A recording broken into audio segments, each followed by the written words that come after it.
रांची में जो भी सियासी उलटफेर हो रहा है, इसके बीच हेमंत सोरेन ने सरकार बनाने का दावा पेश कर दिया है। सियासी हलकों में तो ये कहा जाता रहा है कि चंपई सोरेन डमी सीएम है, जो हेमंत सोरेन के जेल में रहने तक ही सीएम रहने वाले हैं।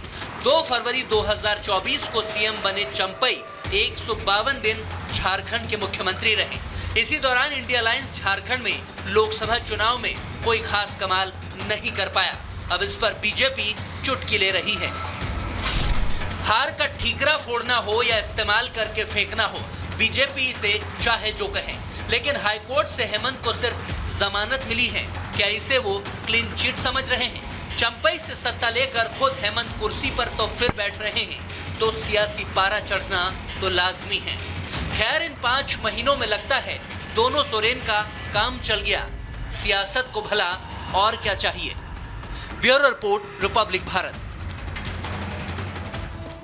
और बात करते हैं नीट पेपर लीक की। देखिए, नीट पेपर लीक मामले को लेकर आप बखूबी जानते हैं कि एक्शन लगातार जारी है, गिरफ्तारियां की जा रही है, कई राज उगले जा रहे हैं, कबूलनामे सामने आ रहे हैं और एक एक करके लगातार इस पूरे मामले में परत दर परत खुलती जा रही है। बिल्कुल, और सीबीआई लगातार इस पूरे मामले को लेकर शिकंजा कस रही है।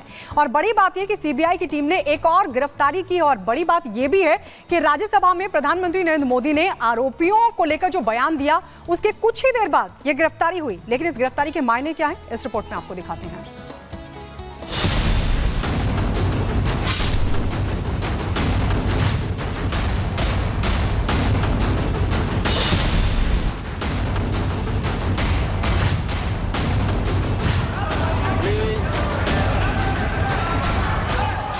नीट पेपर मामले को लेकर सड़क से लेकर संसद तक बवाल मचा है। एक तरफ नीट पेपर लीक कांड के आरोपियों के खिलाफ कड़ी कार्रवाई का आश्वासन खुद पीएम मोदी ने दिया है, तो दूसरी तरफ सीबीआई इस मामले में बेहद तेजी से आगे बढ़ रही है। इसी कड़ी में सीबीआई ने बुधवार को झारखंड के हजारीबाग से नीट पेपर लीक सिंडिकेट के एक अहम किरदार को गिरफ्तार कर लिया। जानकारी के मुताबिक सीबीआई की गिरफ्त में आए आरोपी का नाम अमन है, जो इस केस को सुलझाने में एक अहम कड़ी साबित हो सकता है। पेपर लीक केस में सीबीआई का एक्शन, हजारीबाग से गिरफ्तार हुआ एक आरोपी, सीबीआई के शिकंजे में आए कुल 7 आरोपी, सीबीआई को सिंडिकेट के खुलासे की अब उम्मीद। आपको बता दें कि पेपर लीक घोटाले में एफआईआर दर्ज करने के बाद सीबीआई गुजरात, बिहार, यूपी, उत्तराखंड और झारखंड समेत कई राज्यों में ताबड़तोड़ छापेमारी कर रही है।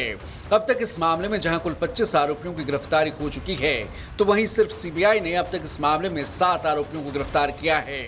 सूत्रों के मुताबिक सीबीआई की गिरफ्त में आया आरोपी अमन सिंह बिहार और झारखंड पेपर लीक सिंडिकेट का एक अहम किरदार है, जिसकी गिरफ्तारी के बाद बिहार, झारखंड में फैले पेपर लीक सिंडिकेट से जुड़े कई अहम राज का खुलासा हो सकता है। सूत्रों के मुताबिक सीबीआई ने इस केस में गिरफ्तारी से पहले पेपर लीक मामले में कथित रूप से शामिल झारखंड के मॉड्यूल के बारे में खुफिया इनपुट जुटाया और फिर शिकंजा कसते हुए अमन सिंह को गिरफ्तार किया।